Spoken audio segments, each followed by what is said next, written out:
Welcome to Bison Jam, the podcast that covers wide-ranging topics from Yellowstone National Park and the greater Yellowstone ecosystem. I'm your host, Hugo Sindelar, an assistant professor of film at Montana State University. Today we are continuing our series about the hot side of Yellowstone, where we explore the thermal features in the park. I am again joined today by Dr. Bill Inskeep, a professor emeritus in the Department of Land Resources and Environmental Sciences here at Montana State University. In this episode, we're going to learn more about Bill's research on the thermophiles of Yellowstone. Welcome back to the podcast, Bill. Thank you very much, Hugo.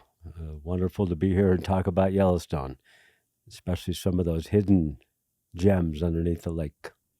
Yeah, so before we start talking about thermophiles, I wanted to learn a little bit more about you. So in our first episode, we kind of talked about thermophiles in general, and this episode, we're going to talk about your research. But I'm curious how you even got started studying thermophiles. Very appropriate question. When I first moved here to Montana, of course, moved here primarily for the outdoors, but never thought about Yellowstone as a place to work. Of course, then I met people like Dave Ward and Bob Garrett and realized that, people are working in Yellowstone. And a group of us started to become more interested in the thermal features and the hot spots and hot environments in Yellowstone.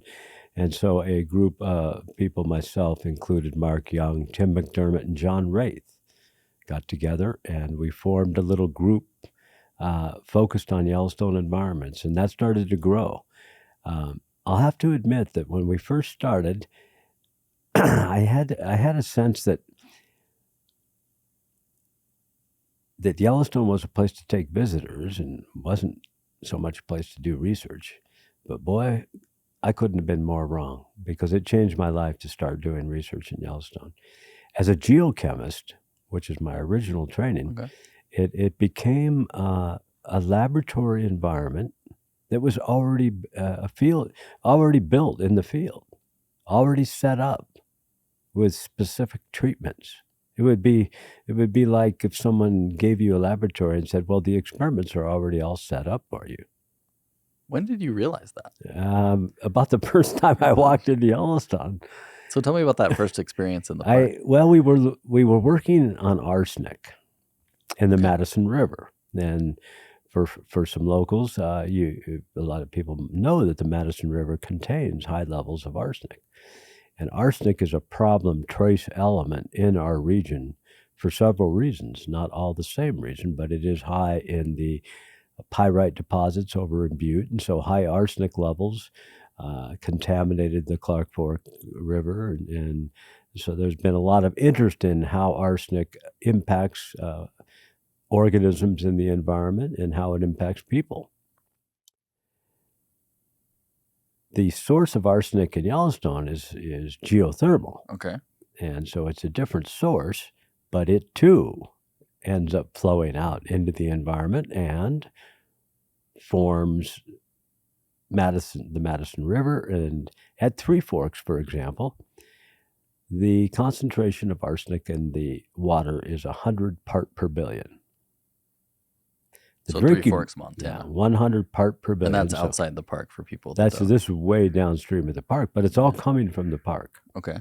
And I just wanted to compare that to the drinking water standard for arsenic so you can get a sense of, which is now 15 part per billion. Wow. So it's not safe to drink long-term, water out of the Madison River, of course. Now, so because we were interested in arsenic in the Madison River, it was natural for us to just say, where is this arsenic coming from, and what are the organisms, and how is it impacting the life forms there?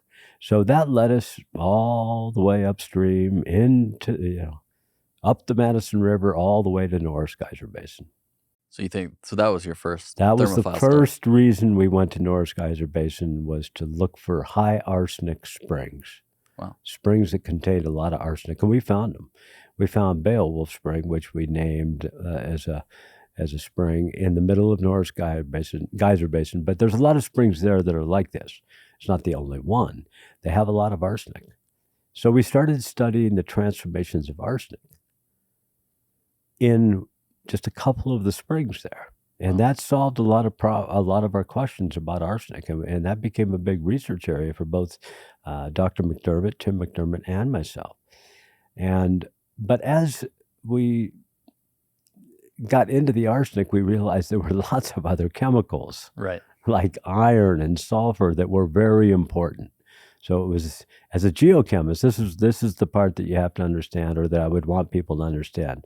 As a geochemist, it was like coming into basically a magical playground, where the lollipops in the playground were lollipops of sulfur and iron and methane and all distributed in different springs, ready for study. So when did thermophiles become a part of that equation in those studies? Right away? Or do you start to notice right them later? away. Well, first, some of the characterization that comes first, the chemistry, because then the temperature, the pH, if there's any unusual chemicals there, what the arsenic levels are, sulfur levels, iron levels, methane, hydrogen, and noticing I'm covering a bunch of the chemicals that could be used as an energy source for microbes. So right away we were interested in what microbes might also be there that were cycling or using these chemicals.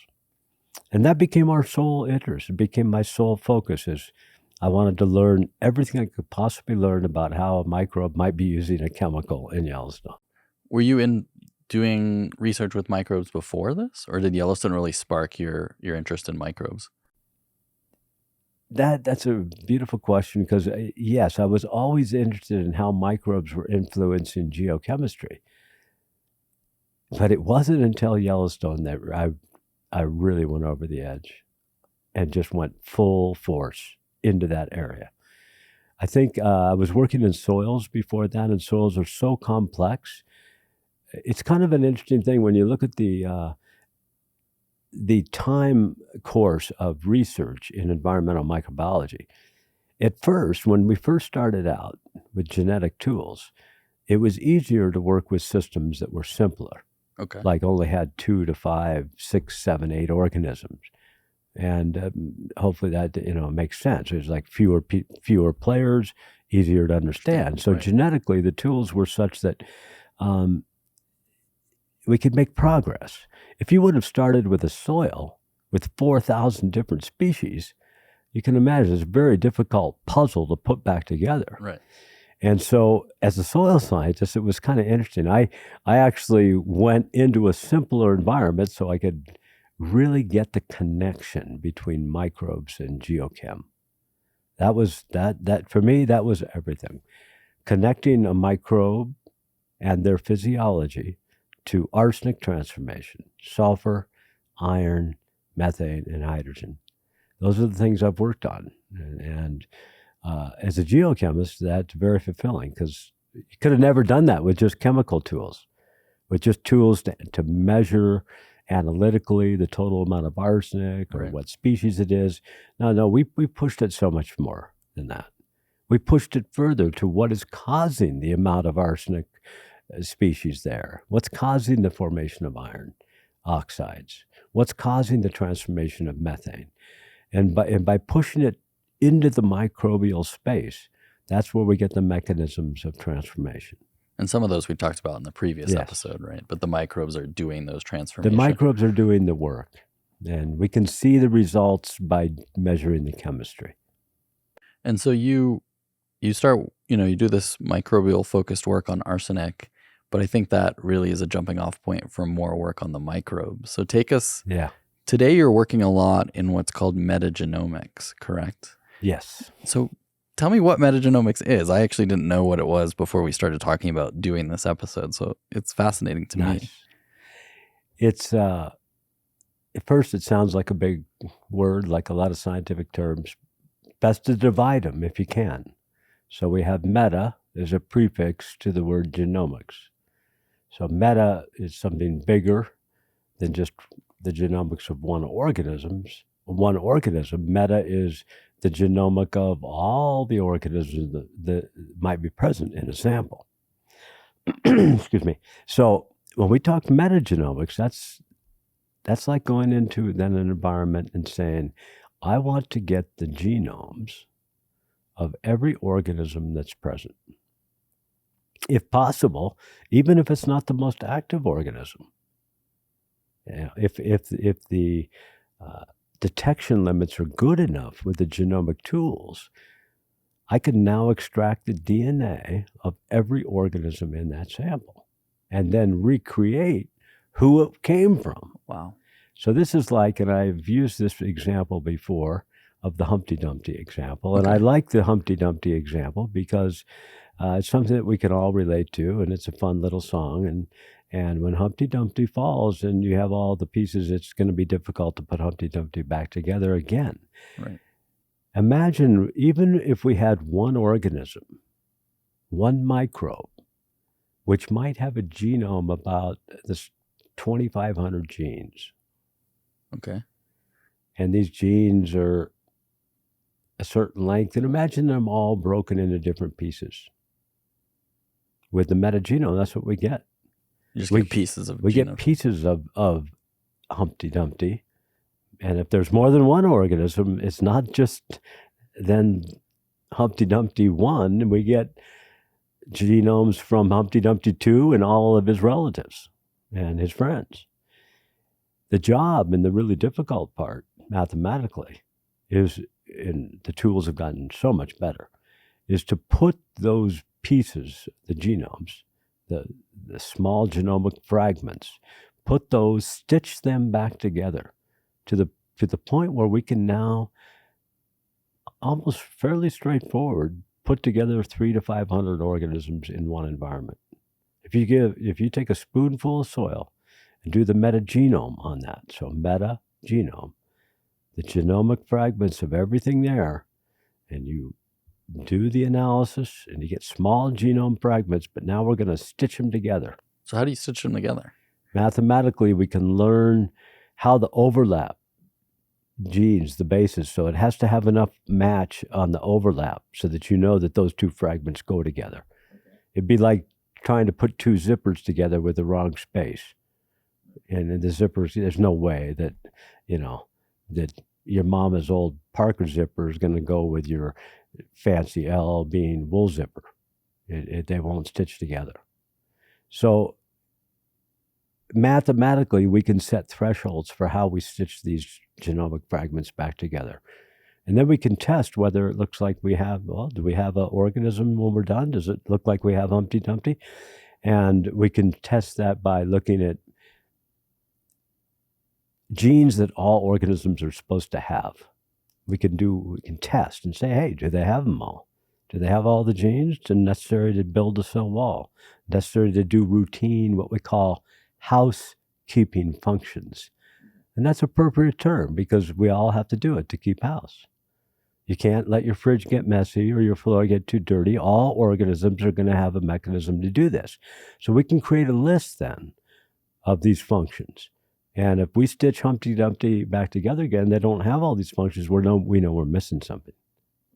And that we, for some reason, haven't done a good job. So all of these feedback knowledge areas that we've learned so much about by isolating microbes, we know what microbes are supposed to look like. That helps us stitch them back together from nature. But the nice thing, or you might say one of the interesting things, is we're learning that everything we study in the lab is not always true. What do you mean by that? Okay, good question. What if we get an organism that has 10 copies of a particular gene or a particular pathway, and we go, that's odd. We would have never seen that in a lab organism. Or, and so we start to find funny things that are occurring in nature. Like, look at this organism. It's got a genome size of 8 megabases, 8 million bases. And that's way too big for what we thought would have been the normal range. Things like that, where then you go, nature's telling us something. Nature's telling us that microbes that live in nature are much more complicated and diverse than what we have only grown on the plates in the lab. Because what you can grow on plates in the lab is just a small percentage. People estimate only 1% of the microbes have been grown on a plate or in media in a laboratory.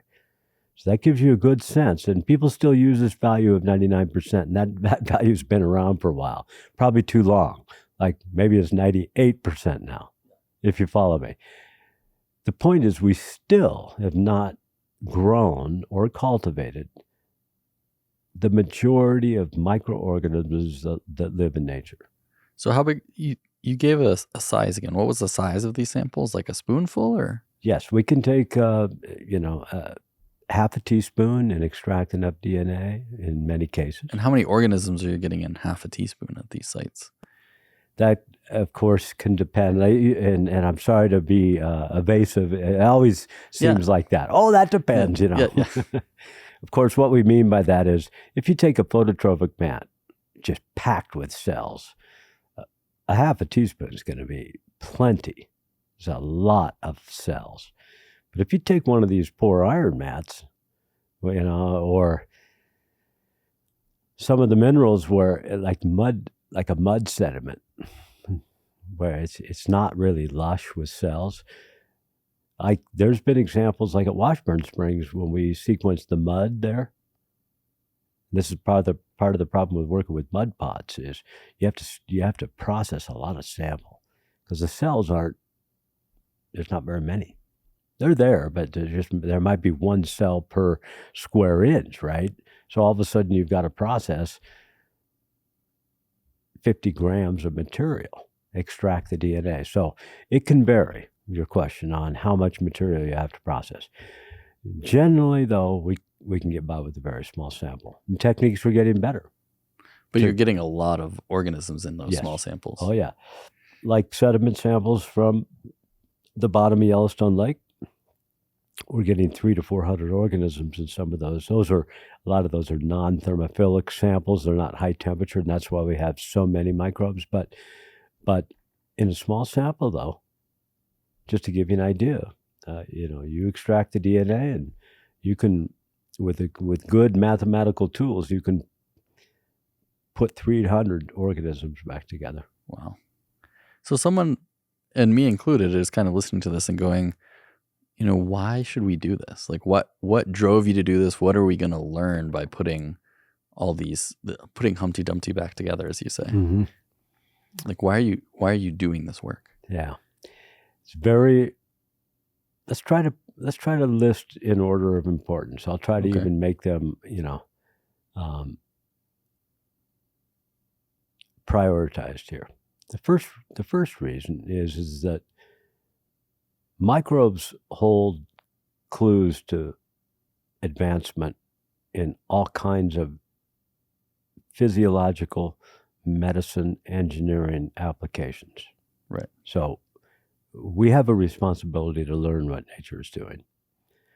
There's a whole field of biomimicry. Right. And people may not think about this applied to microbes, but actually it's where it starts. Like, for example, we wonder how a gecko walks up a wall. So we study the suction and we study the proteins. We study the details of what's in these geckos' feet that allows it to just walk right up the wall. We see if we can mimic that in some industrial way. And we'll have robots walking up the walls. Now, what we don't see about that example is we don't see the actual biochemical mechanisms of why the gecko can walk up the wall are operated at a really small scale, and of course operating anatomically at the scale of the shape of the feet, perhaps. The point is though there's so much to learn about microbial physiology that could be beneficial. We don't know how organisms are doing it in nature. We don't know how they're processing certain organic chemicals, like plastics that could be, and we shouldn't be contaminating our environment with microplastics. It's going to be a problem. Right. But there are hopes that maybe if we studied enough microbes that we would be able to learn about a pathway that could break down some of these problematic chemicals.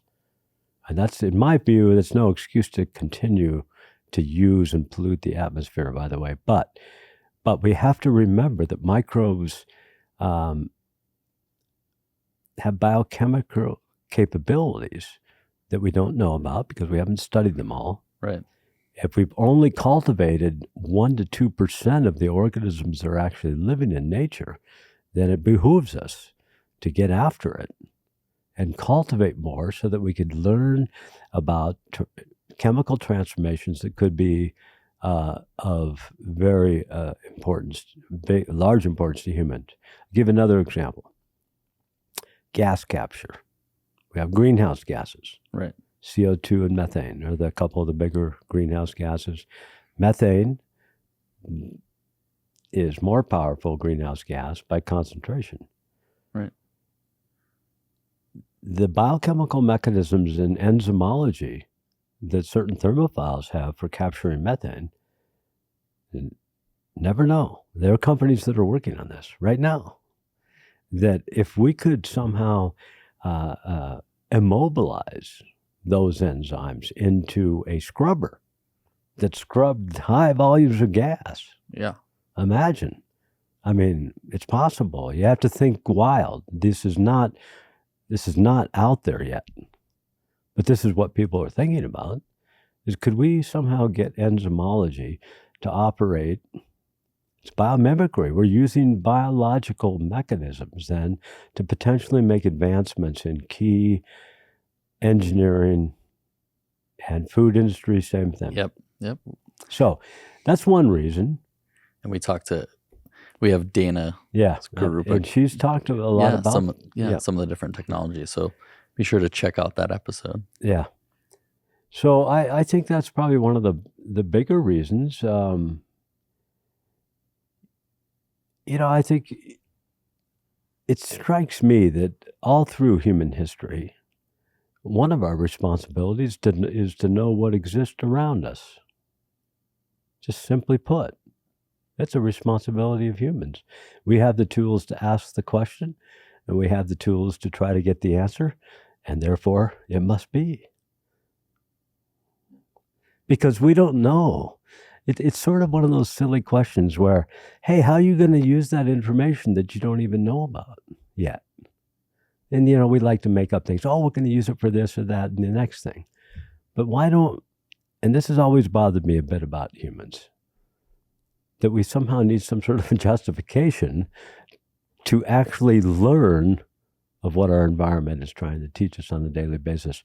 We don't need any justification because all we need to do is look at the examples of what happens when we do know.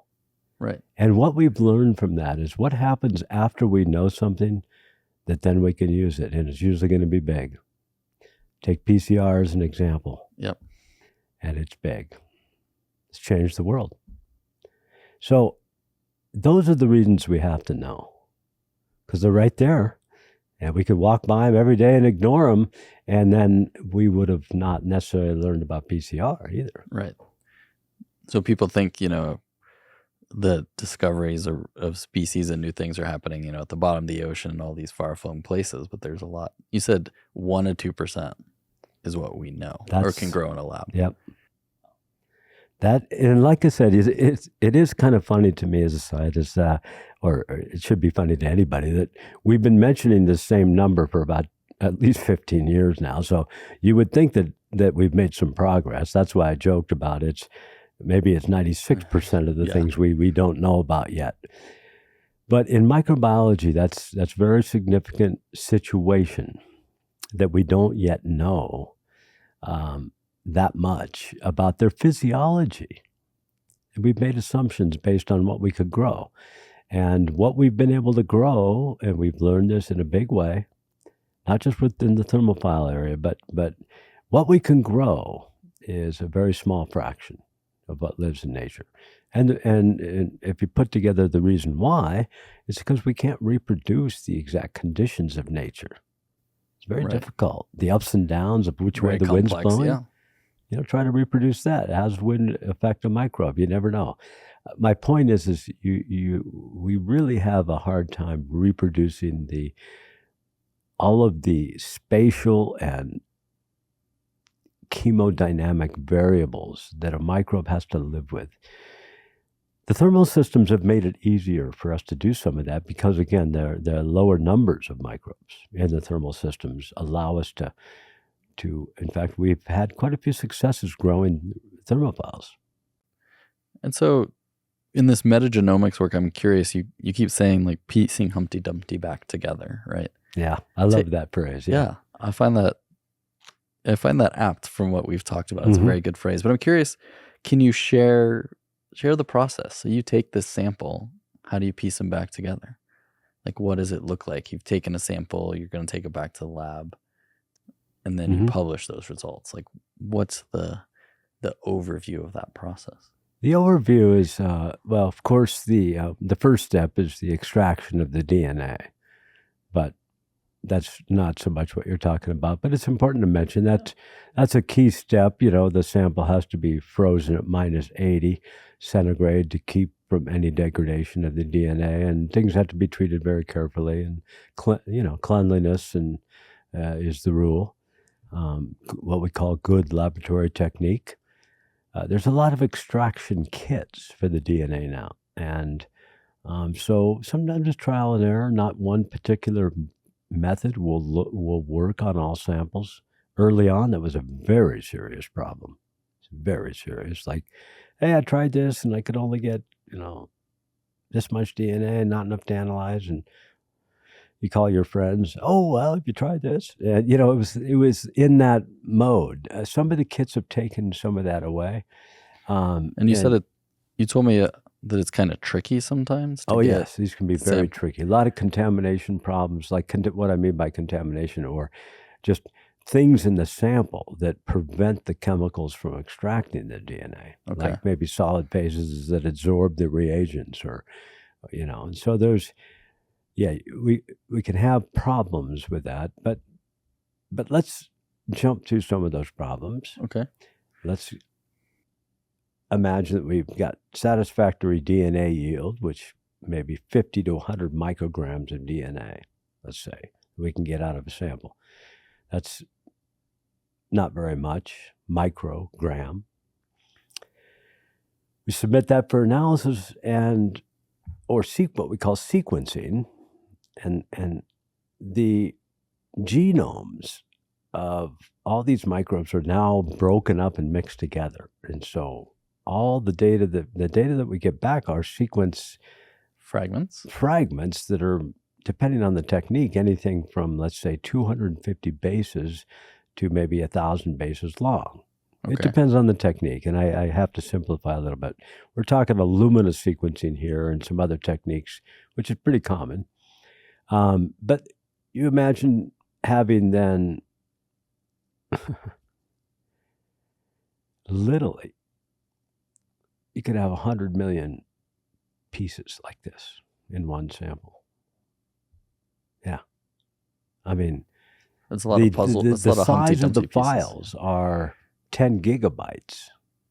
Wow. And what's interesting, there's a fair amount of parity between a byte and a base. Very interesting. This is a different sort of philosophical issue, but the computer space necessary to save a base is about a byte.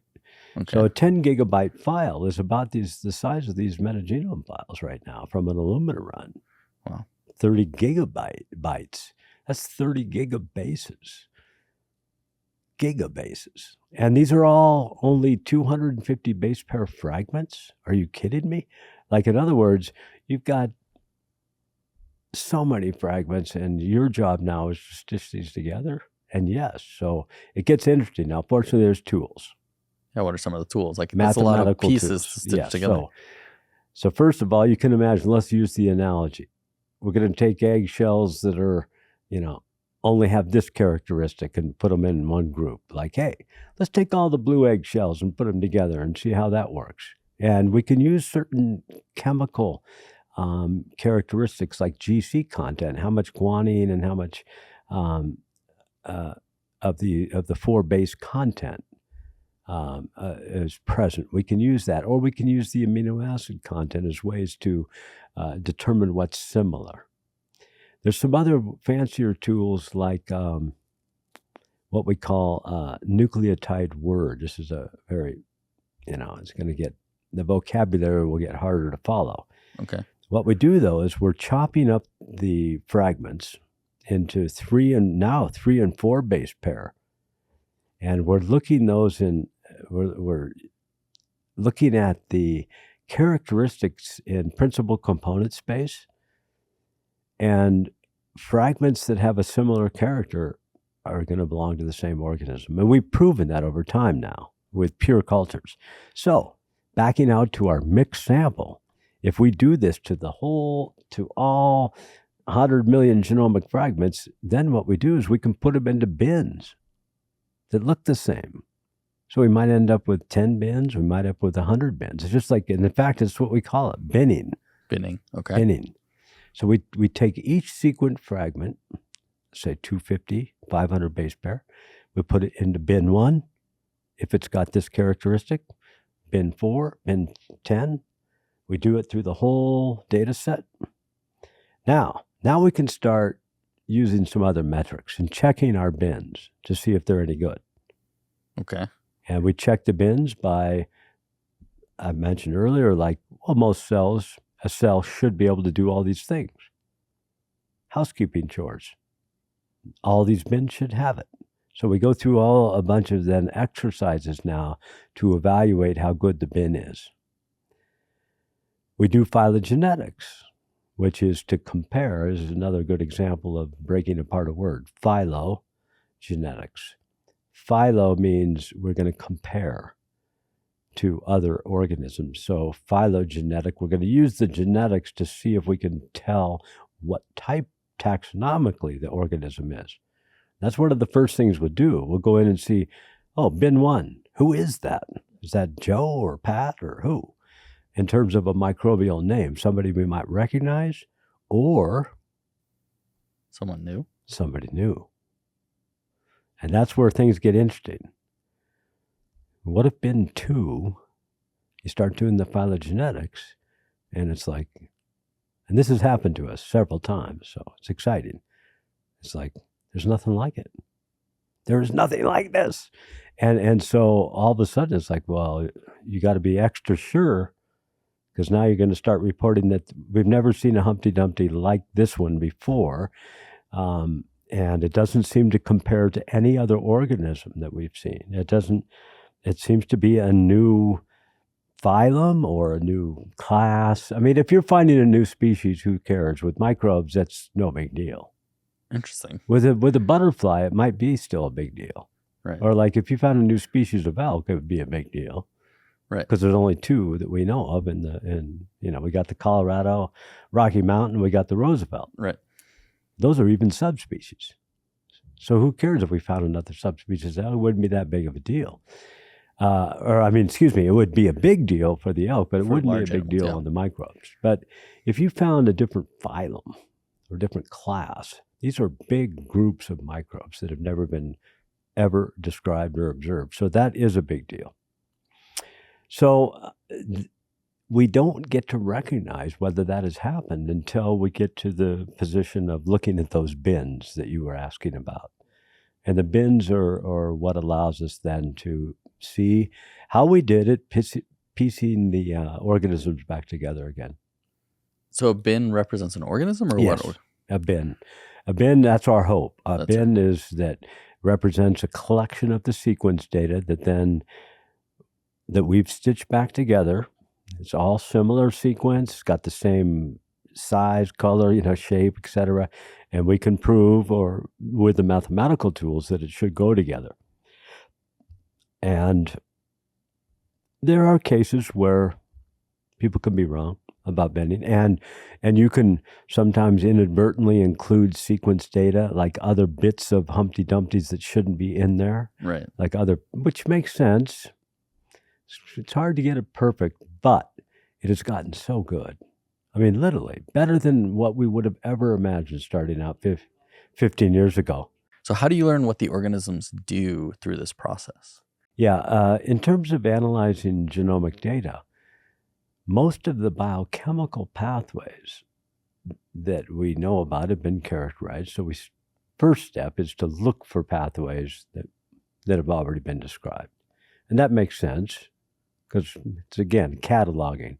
It's like, oh, we have the ability to oxidize iron. We studied that with certain organisms. Now we see it here. So we go through a catalog of what's been learned with microbes in controlled studies where we would recognize that biochemistry. We say, oh, here it is. Sure enough. Now, for every pathway that we can recognize, there's going to be another pathway that we won't recognize. And that we'll have to start making some, let's say, putting together some ideas or possibilities. And we might have to say something like, well, it could either be doing one of three things. So you can recognize that the pathway is involved in, let's say, methane. We've actually stumbled into this kind of work where we don't know exactly whether the methane is getting oxidized or whether the methane might be forming from a reduction process and the organisms are trying to get rid of it. What we can tell is the organisms are working with methane. And you say, well, how do you prove that? How do you get to the next step? Well, you either got to put a label into the environment where you can definitively track what happens to the chemical. It's a possibility. Or you grow that microbe in the lab and feed it chemicals and figure out what it's doing. And both ways are good ways to make progress. And we've done much of that. So have you grown like new microbes in the lab? Yes. Mm-hmm. Wow. Several. And we really dedicated, for example, to trying to find out who was oxidizing iron in the Norris Geyser Basin habitats. And we isolated a metallosphere organism that we characterized. And yes, it took us a couple of years. It's a very slow process.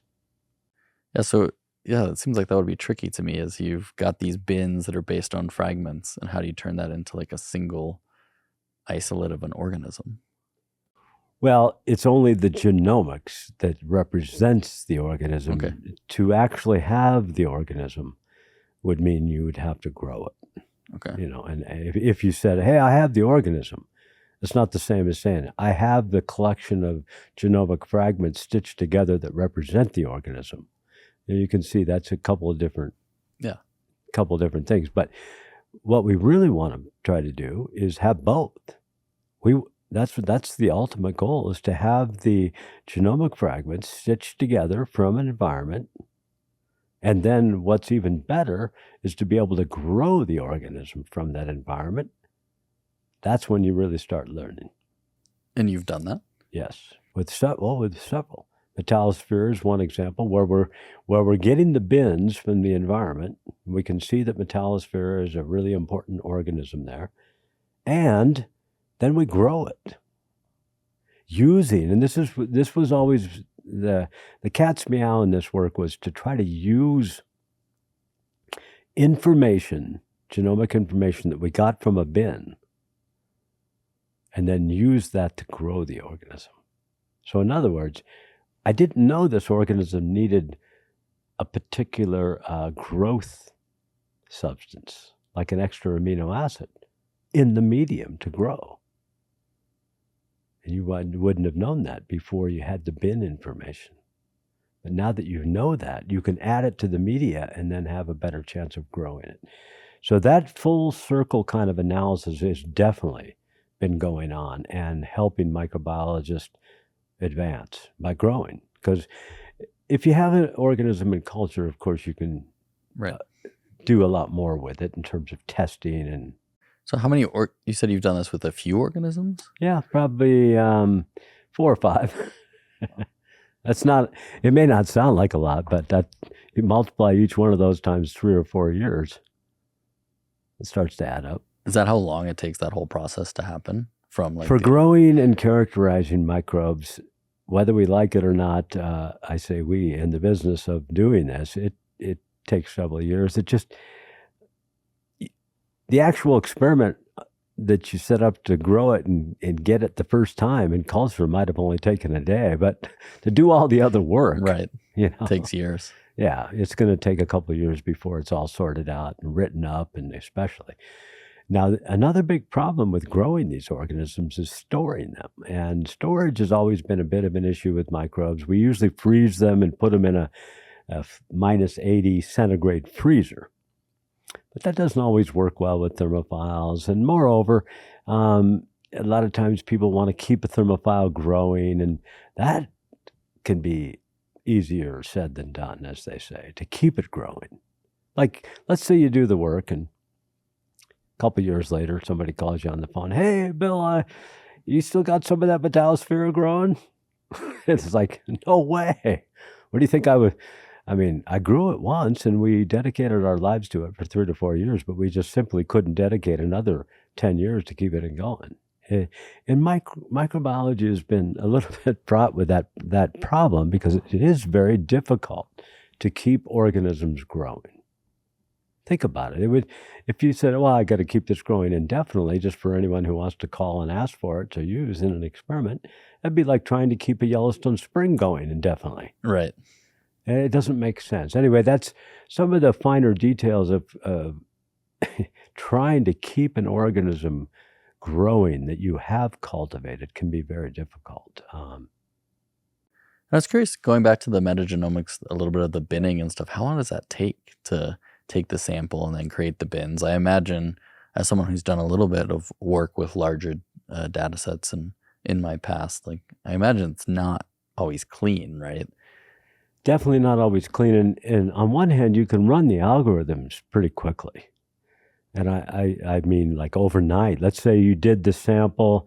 In theory, you could go down to a spring in Yellowstone, extract it one night, run it on a machine another day, run it through the algorithms in another day, and have your bins on the fourth day.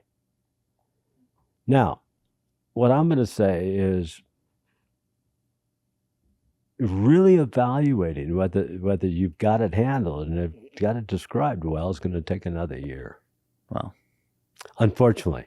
So it's kind of funny. You might get a bunch of answers in the first 4 days, but then to really, that's the nature of science and scientists, is to be sure, right? And the whole issue of putting the genomic sequences back together again and stitching those back into what we call an assembly. That's what it's called, actually, the bins. It's a result of the assembled sequence now. Okay. We take all the little fragments and we assemble them. And that's the part that takes some time. And like it or not, if you've got it depends on what you want to say. I mean, if you want to say you've got a new organism at a phylum level, and you want to come out in the literature and talk about that, you better be darn sure that that's correct. Right. Right?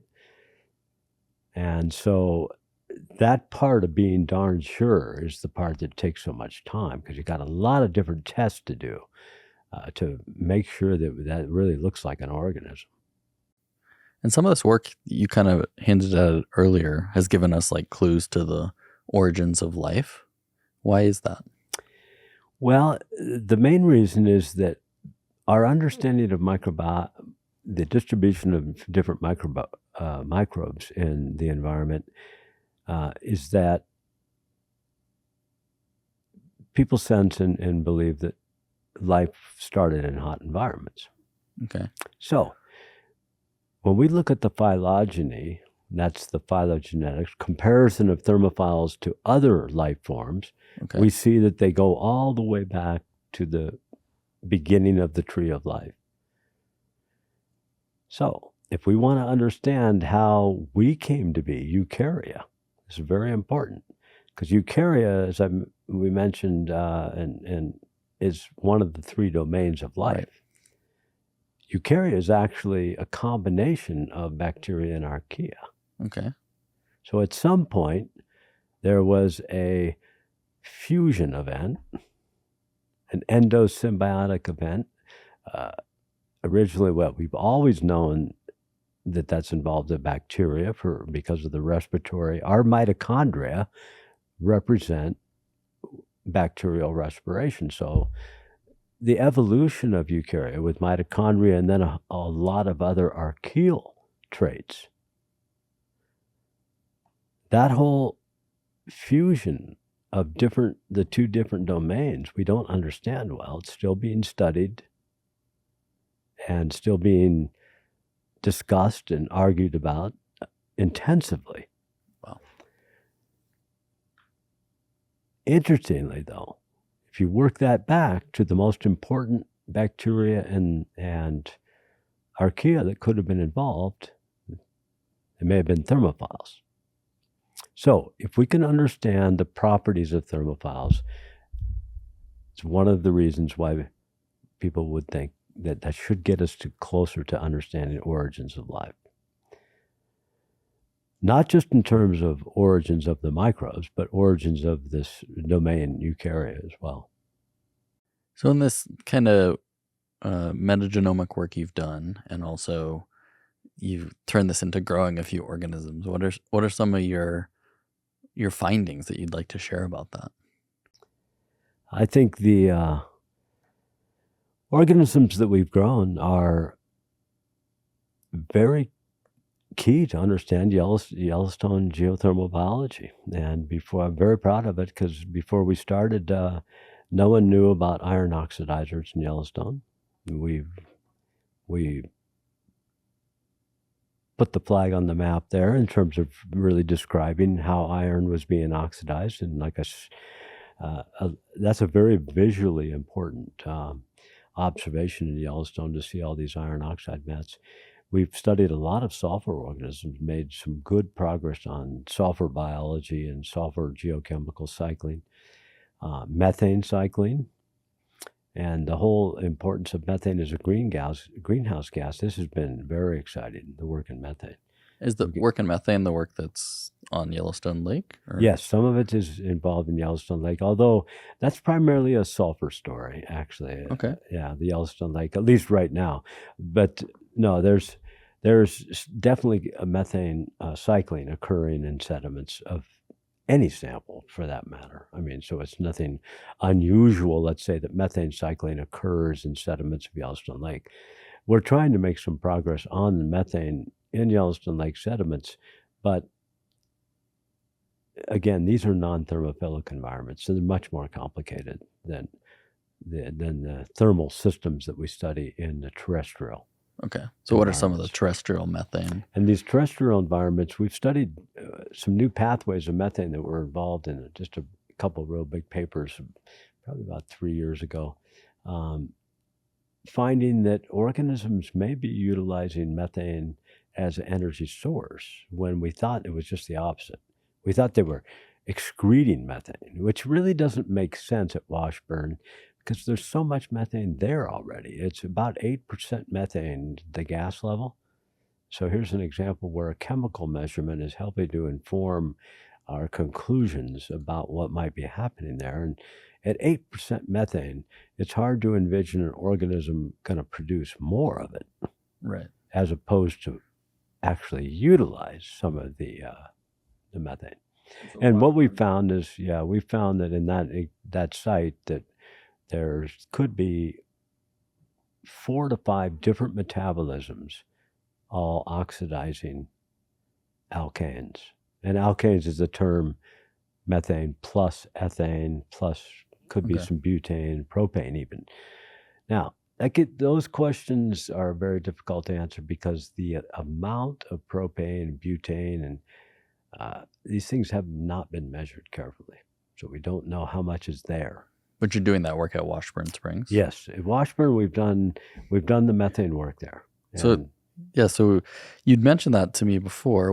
What's Washburn? Where is it, and why do you like to study it? Washburn's a really interesting site, and this is again going back to what I'd like to really impress upon people is geothermal springs that are in depressional areas are accumulating things from the landscape. Like, let's say you have a depression, like a sinkhole. It's basically what it is. A sinkhole starts to accumulate anything that dies around it, Right. trees, anything that runs in, rain, soil, bison that die along the edge, fall in. These depressional areas become very diverse. Partly, and what we're very interested in with Washburn is the amount of organic compounds that end up in a sinkhole, the amount of organic debris like trees and other phototrophs, dead animals, gophers, you name it, anything that falls in. And you say, well, that's kind of an odd thing to think about. Well, why? It's not odd at all. But microbiologists in general have not factored this into the thinking of how to understand microbial diversity. But when you have a sinkhole, you're going to collect organic materials that change the diversity of the spring. It's just that simple, because now we've got all kinds of organic compounds we can degrade. Now, if you contrast that, and this is a perfect contrast to something at Mammoth, if you ever go to Mammoth Hot Springs and have the opportunity to go there and notice that the springs are building minerals. Right. So it's the exact opposite of a sinkhole. It's that the minerals and the hot water are coming out at the highest point on the landscape, and so there's no way that anything can ever fall in, unless it's a fly or a small mouse. But the point is they stay clean. They stay cleaner relative to the other organic carbon that could fall in. And that might seem like a silly thing to comment on, but actually it's quite important, Right. as it turns out. And that's something that we've noticed in Washburn. Washburn is very, very diverse in terms, there's probably at least a couple hundred different organisms there. And some of them may not, well, we know some of them have temperature optima that are probably lower than the spring. So they're falling in. Right. Are they living? This becomes a very difficult question. How active are they? If we've measured their DNA, then how active are the organisms?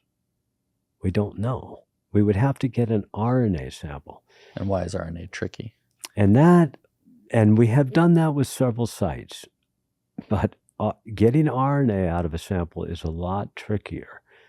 RNA is what is made from the DNA, of course, and RNA then is the message that tells your cells to go make protein that looks like this. I need some more protein to oxidize iron. And so all of a sudden the DNA needs to be made. You got to make copies of RNA. RNA is not very stable. It's very difficult to measure. It breaks down in most samples extremely quickly. So even though we've been successful at measuring RNA sequence in several environments, we have not done that in Washburn because of the sediment and complicated nature of Washburn sediments. It's just been, it'll happen. Somebody will do it because techniques get better all the time. And when people first started out with RNA, I'd say very few samples were successfully sequenced. It's more common now to actually successfully get the RNA. Dave Ward, for example, did a great job with phototropic mats, actually able to get RNA on an hourly basis, every hour over the diel cycle. So watching the sunlight come up and go down, and beautiful, watching all the phototrophic genes turn on and off at certain times. That kind of information is accessible. It gets more difficult in the chemical sedimentary environments. Okay. So take me through a little bit of the work you've done at Washburn. You've mentioned some of it, but what have you found there? What have you been researching? Well, the methane has been one of the primary stories. And So you're just searching for new methanogens? Well, yes. Oh, yeah. Yeah, for sure. Because methane cycling, being an important greenhouse gas, the primary mechanism of microbial involvement in methane has been methanogenesis, like organisms produce methane. Okay. Through a reduction process. Now, what we're starting to find with these thermophilic samples is that there's a couple of metabolisms that have not been known about. And they're probably oxidative metabolisms. So metabolisms that take the energy out of methane and go the other way. And that's been known about as an oxidative process with bacteria. But with archaea, we haven't known about methane oxidation under low oxygen environments. So it's a coupling. It's oxidation of methane, but using sulfate as the electron acceptor.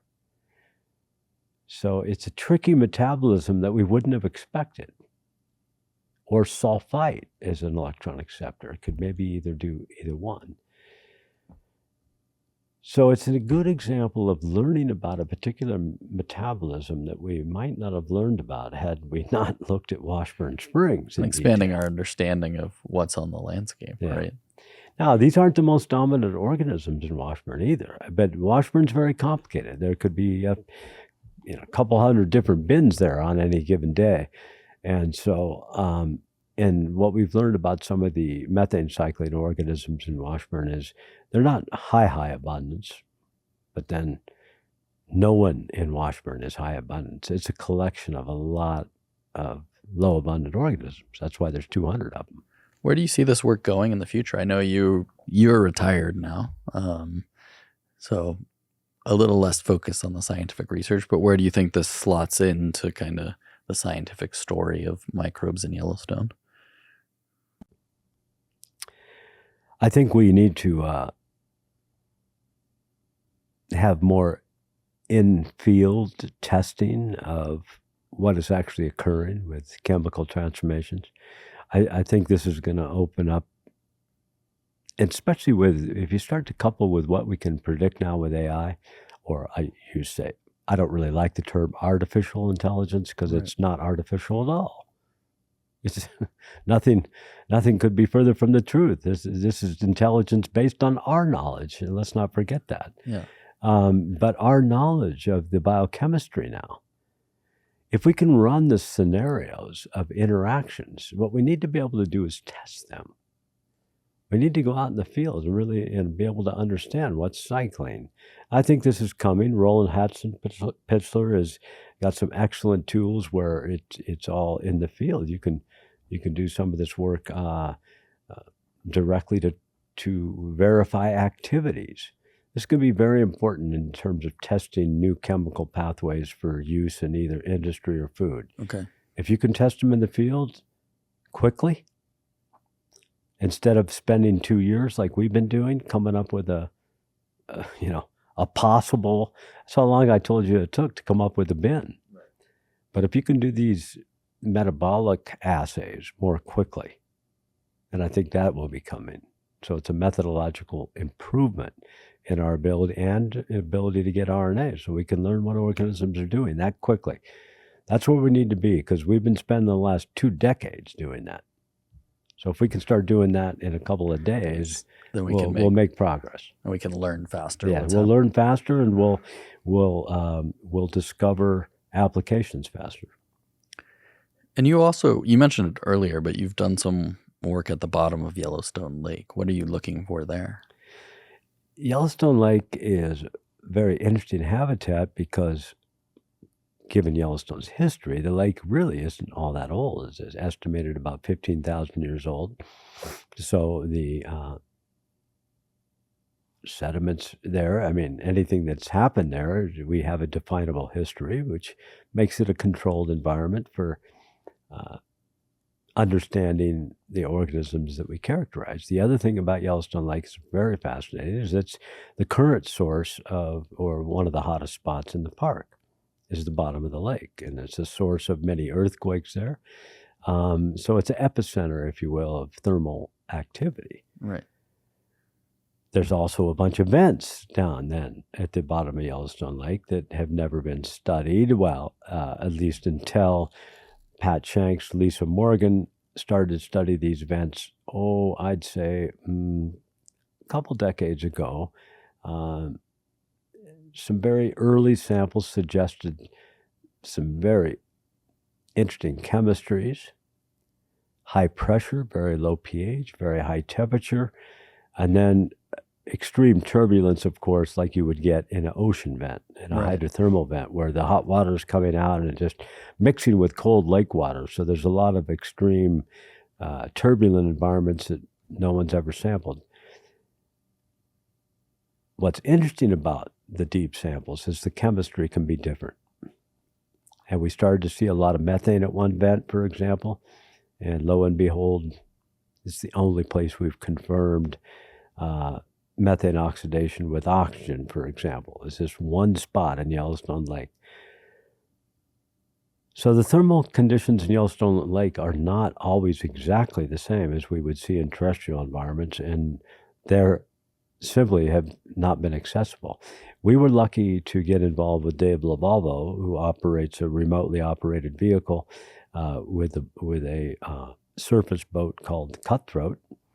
And Dave has been the sole operator of the ROV at Yellowstone Lake for a couple decades now. And cost a lot of money to get down there, and very, very careful sampling. You can imagine with a remotely operated arm on a suction can to bring up the microbial sample and then actually transport it to the surface.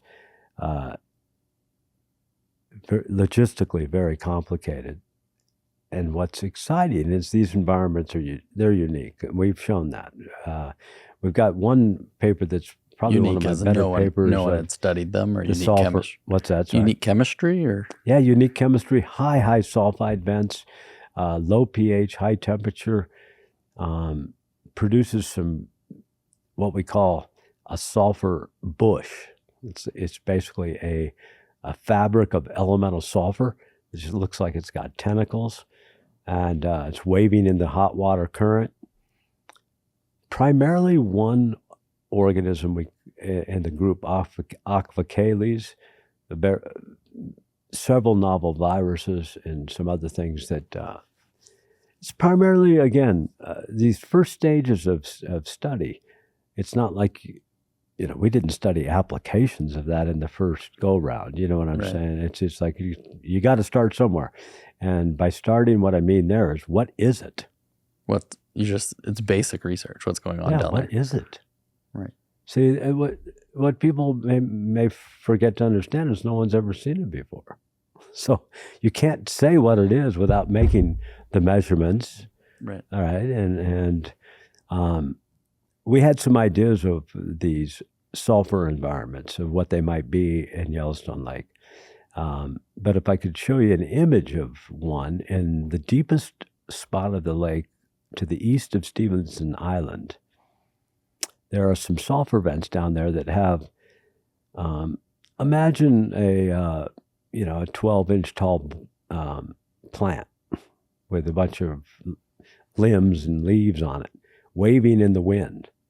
But instead of it being green, it's all yellow because it's all elemental sulfur. And so is that an organism or just elemental sulfur? It's a collection of microbes all wound up together in these odd filamentous looking branches of elemental sulfur. So it looks like a bush, if you will, but it's really just a big collection of elemental sulfur and microbial filaments. And no one had seen those before?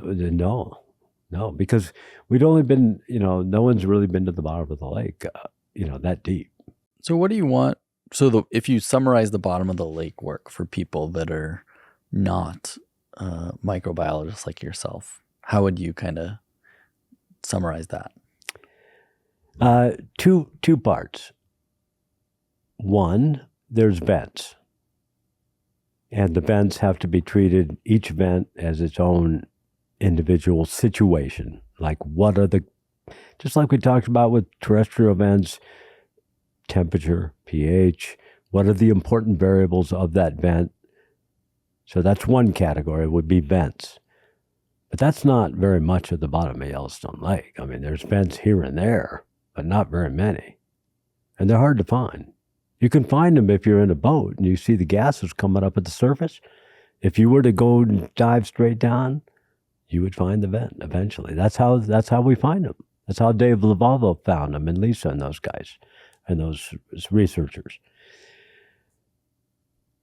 The second part is, what is the rest of the colder sediment? And that's the stuff that I said is warmer than what we thought. It's not cold.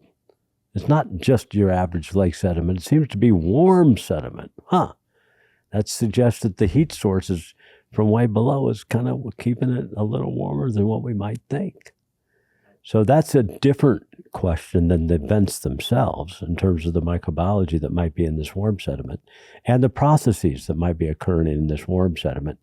It's clearly different than the unique and extreme vent situation. So two things to think about up at the bottom of the lake. One, the vents. Two, what's the, quote, lake sediment look like? And can it teach us anything about the Yellowstone hotspot? Which it is.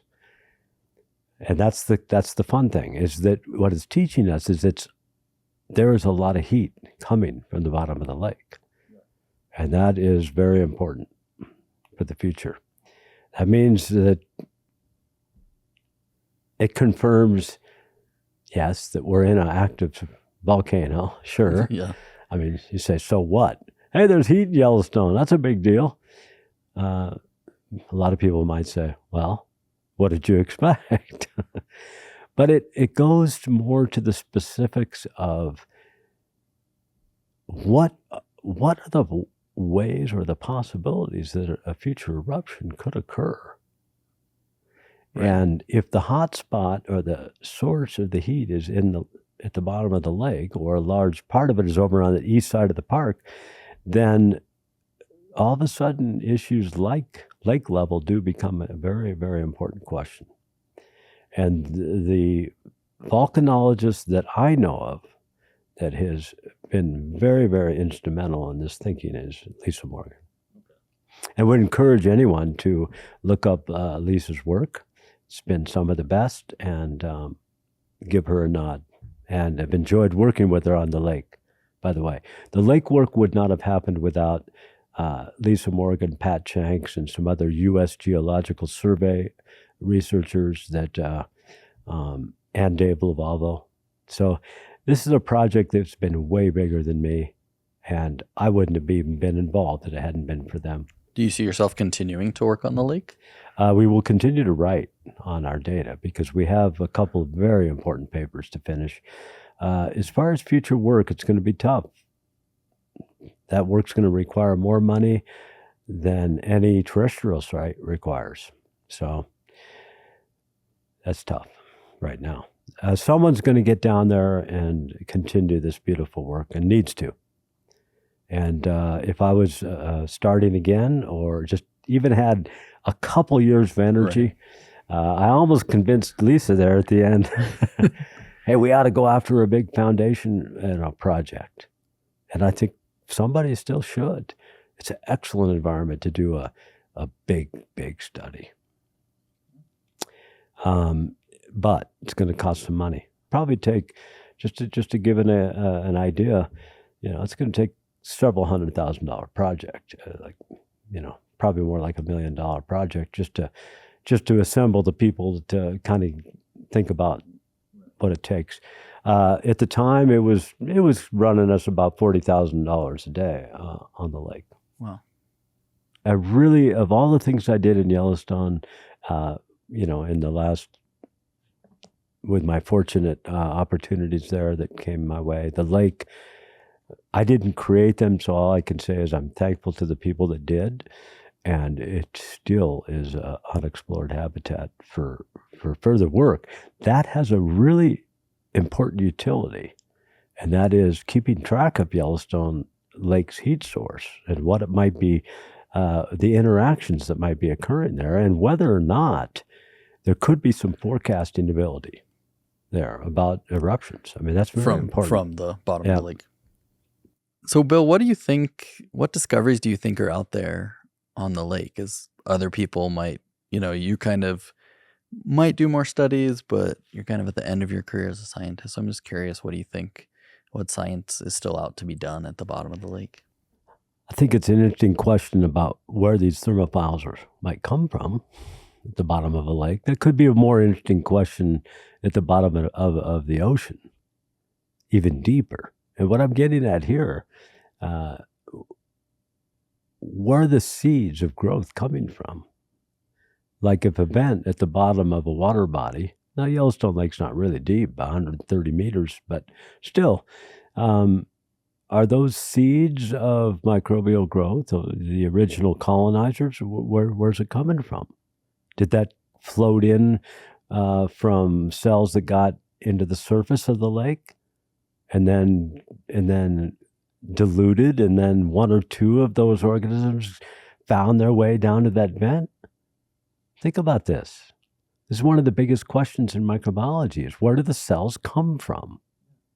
A lot of people are very interested in this. It's in the study of biogeography. It's what it's called. Like, what influences where the organisms come from to colonize in the first place? Deep water bodies become very interesting questions for this, because take the ocean just for a minute, if you will. If you go very deep, well, are these organisms coming from, like, further underground? Is there a reservoir of microbes that could be active that are underground, that are being brought up through vents? Oh, that's fascinating. Okay, this is not a thought that has, it's a thought that's been discussed. Okay, just being direct. Especially ocean, vents that are deep. 3 months. I mean, I don't do ocean vents, or I haven't studied them, so I'm naive in that sense about how the depths. But we certainly know that hydrothermal vents can be in extremely deep locations. So sometimes with a lake environment like Yellowstone, it's like, well, maybe these organisms are coming from older microbial activity. They got trapped down there. Wow. So we need to study this. That's one thing we need to study in the bottom of the lake. Another area that could be very interesting, number 2, what are the temperature limits of organisms in the bottom of the lake? We have extremely high pressure. This is true with ocean organisms also, very high pressure. What we would have called barophiles, organisms that love high pressure. But a lot of microbiologists are wondering, is high pressure really a variable that causes some differences? And I don't think that hasn't been an answered question yet.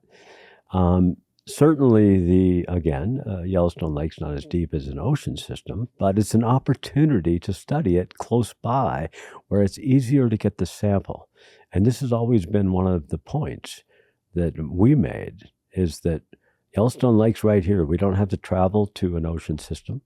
We don't have to get a big boat, go to deep, we can go to vents that are reasonably accessible, even though I said they cost $40,000 a day several years ago. So in the big picture, these vents are very accessible and easy to study, easy in the relative sense. So I think that we would be able to learn several foundational questions about vent microbiology, like issues that I mentioned, temperature, turbulence, and pressure. We also don't know who's down there. Right? What's that? We're also going to could learn about who else is down there. Or Well, find indeed, some species, right? Right? And there's going to be some novel organisms that we have simply not seen in the terrestrial systems. We have a couple samples where I probably won't even get around to publishing them that have unique biology there, but running out of time. There's about 3 or 4 papers stacked up right now that 2 of them or so are on the lake. So we got to finish some things on the lake sediments. I think we ended up collecting about 40 to 50 sediment samples, and they've all been sequenced. And the data look very good. It's just a matter of getting to it and writing it up now.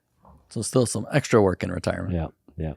So I kind of wanted to wrap up with 2 questions for you, Bill. The first one is, you have a 30-year career in Yellowstone, right? What are you most proud of in the work you've done in the park in your 30 years? I think the proudest accomplishments for me come from linking the chemical cycling and the microbes. That's really what I set out to do. That's what interested me in the park, and it's what I could see as the big opportunity. Is that here we had, like I said, experiments that were already set up, like someone set up in the lab. Hey, you want to study iron oxides? Here you go. Come over this way. You want to study sulfur vents? Perfect. You want to study arsenic? Well, here you go. And so,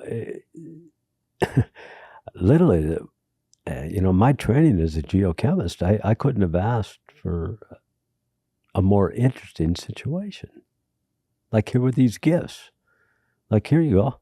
You want to learn about how iron is being oxidized? Well, boom, right there. And so I'm proudest of those accomplishments because we did it several times. I mean, with several different systems where we closed the loop on a particular cycle. And what I mean by close the loop is we understand which genes and which proteins are involved. Now, that doesn't mean we understand the function of every protein, obviously. I mean, there's still lots that could be studied about those details.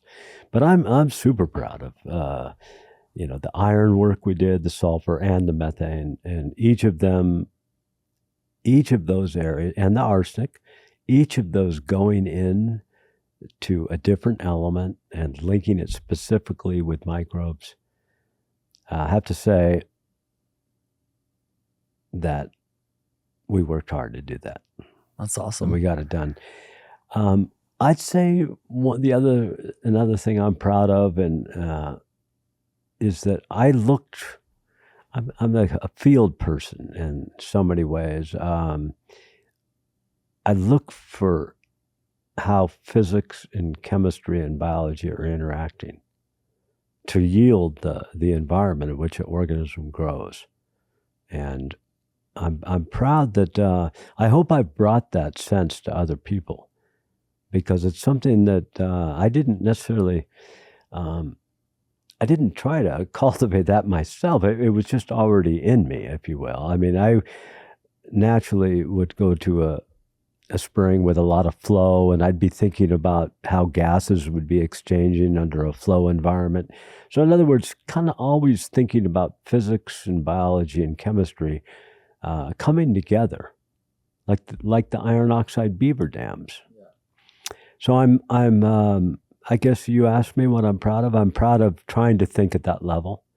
I hope it guided me well, and I hope it guides others in the future. And what do you hope that, I asked you this in the first episode in terms of thermophiles in general, but what do you hope that someone listening to this takes away about your work?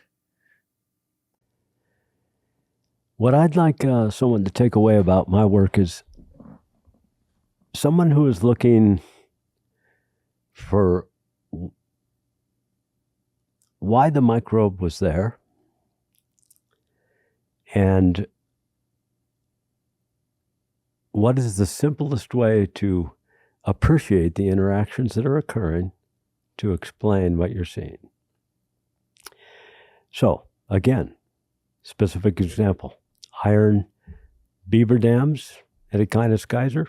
I look at that and I say, it's an interaction of chemistry, physics, biology, and I want to know why. And so those kinds of contributions, I didn't really see.